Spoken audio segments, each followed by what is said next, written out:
वाह यार, क्या शादियां थीं और क्या ही शादियों का माहौल। ये बात है सन 1980-90 की, जब शादी सिर्फ तकरीब नहीं बल्कि गांव का त्योहार होती थी। वो दौर जब शादी सिर्फ दो दिलों का नहीं, पूरे मोहल्ले, चचा, फूफी, ताया, हमसाया और चोटी की तरफ के रिश्तेदारों का एक मेला हुआ करती थी। दुल्हा साहब को अक्सर आखिरी लम्हे तक ये नहीं पता होता था कि वो दुल्हा है या कोई इत्तफाकन सूट पहनकर इधर आ गया है। ये कहानी है उन दिनों की जब शादी 5 स्टार होटल में नहीं बल्कि घर के सहन, गली और कभी गांव के वाहिद प्राइमरी स्कूल के किसी मैदान में होती थी। और शादी की तैयारियां दुल्हन से ज्यादा रूठे रिश्तेदार मनाने में लगती थी और बहुत से झगड़े किसी शादी के इंतजार में सालों से बैठे होते थे कि कब शादी हो और कब सुलह हो। शादी का पैगाम पहुंचते ही सबसे पहला काम होता था नाराज रिश्तेदारों को मनाना। पहला हफ्ता तो रूठे हुए रिश्तेदारों को मनाने वाली कमेटी का होता। दादाजी बोले चाचा रशीद को मना लिया क्योंकि पिछली शादी पे उसे बोतल नहीं मिली थी। चाचा रशीद भी तब से जिद लगाकर शादी का इंतजार कर रहा था कि विआह आएगा तो फिर वेख लांगा मैं सारियां नू। खाला रजिया रूठी हुई थी क्योंकि पिछली बार उन्हें कुर्सी नहीं मिली थी बल्कि दर्री पर बिठाया गया था। मामा शफी भी नाराज था कि पिछली बार उसे देग पर क्यों नहीं बिठाया गया था। कोई उन्हें आराम नाल नीचे मनना, ओदे पैरां ते सानू पग रखनी पैनी है। पर एक बात है, उस झगड़े और नाराजगी में एक मुहब्बत और एक मान हुआ करता था। अब बारी आ गई तारीख रखने की जो सबको रास आ जाए।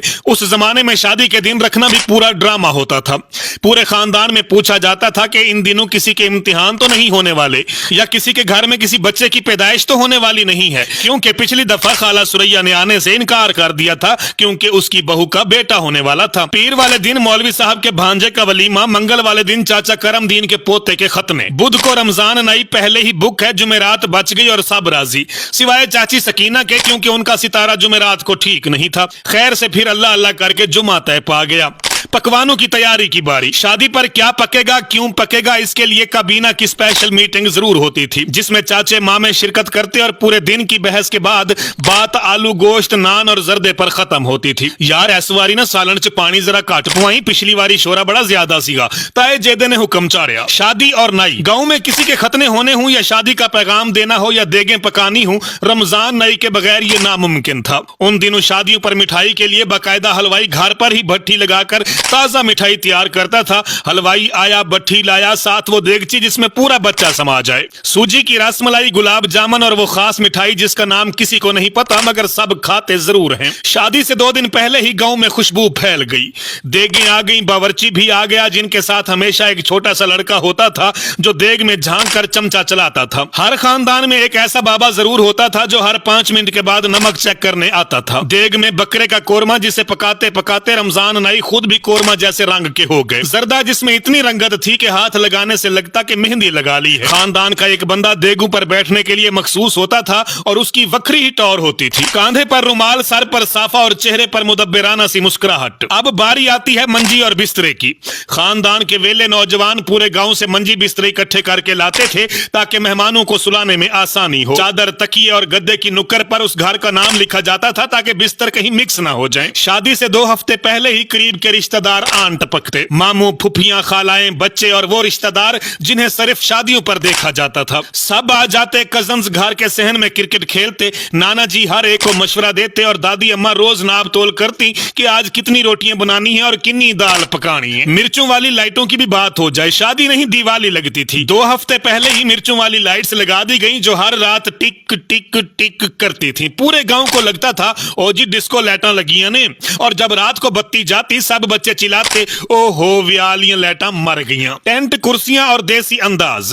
टेंट लगे वो भी रंग बिरंगे, नीला, गुलाबी, सब्ज और कुछ ऐसे रंग जो सिर्फ 80-90 की दिहाई में मकबूल होते थे। कुर्सियां कम थी इसलिए आगे बड़े लोग बैठते और बाकी सब दरी पर। दरी भी वही जो हर शादी में आती और हर बार नई धुलाई से कम अज कम 3 रंग हल्के पड़ जाते। दरी पर ढोलकी और नाच। मेहंदी की रात जब ढोलकी बजी तो पहला डांस हमेशा वही खाला करती थी जो कहती थी मैं नाचती नहीं बस बच्चों का दिल रखने को नाचती हूँ। बाकी औरतें तालियां बजाती, बच्चे पीछे ढोल बजाते और लड़कियां चिट्टियां कलाइयां गाने पर नाचती।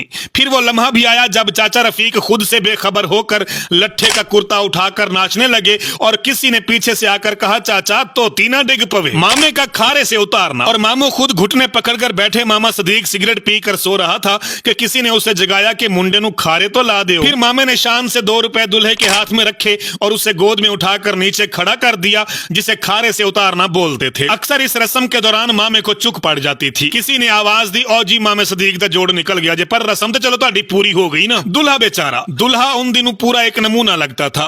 बड़ा सा सर पे साफा और बड़ा सा सेहरा और 1-2 रुपए के नोटों वाले ढेरों हार। दुल्हा बेचारा इस फिक्र में घायल होता था कि कोई बच्चा नोट ना उतार ले। दुल्हा साहब जब सफेद घोड़े पर सवार होकर आया तो बाजे वाले ने गाना बजाया, देसां दा राजा मेरे बाबल दा प्यारा, अमड़ी दे दिल दा सहारा, नी वीर मेरा कोड़ी चढ़िया नी सैयो कोड़ी चढ़िया। पूरे पिंड की कुड़ियां अपनी छत की मंडेर पर खड़ी दुपट्टे से मुंह छुपाए दुल्हा में कीड़े निकालने में मसरूफ होती थीं। बारात के सामने आगे आगे मामा नजीर लाल रंग के थैले में चवानियां अठानियां उठाए चल रहा होता था और थोड़ी थोड़ी देर के बाद थैले में हाथ डालकर रेजगारी निकालकर बारात पर फेंक देता था, जिसे लूटने के लिए गांव के बच्चे बारातियों के कपड़ों का हशर नशर कर देते थे। शबीर दुबई वाला अपने अगफा कलर कैमरा गले में लटकाए अलग ही टॉर बनाए खड़ा होता था।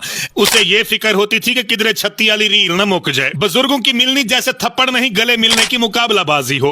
एक तरफ दुल्हे के मामे, दूसरी तरफ दुल्हन के ताया, गले मिलते दाएं बाएं फिर दोबारा, और इतना जोर से कि लगता था कि किसी एक दूसरे की हड्डियां न तोड़ दे। निकाह पर हक महर का झगड़ा, मौलवी भी परेशान, मौलवी साहब हक महर की ना रखिए। दुल्हन की अब्बा, चलो 2000 रख लो। दुल्हे के चाचा, 2000 की लंदन लेके जा रहे हो? फिर मौलवी साहब बोले, चलो यार विचला रास्ता कड्डो, 1000 कर लो, अल्लाह बरकत पाएगा। रुखसती का लम्हा, दुल्हन की अब्बा आंखें पूंछते हुए फरमाते, बेटी जहेज ते थोड़ा है पर दुआवां बहुत ने तेरे नाल।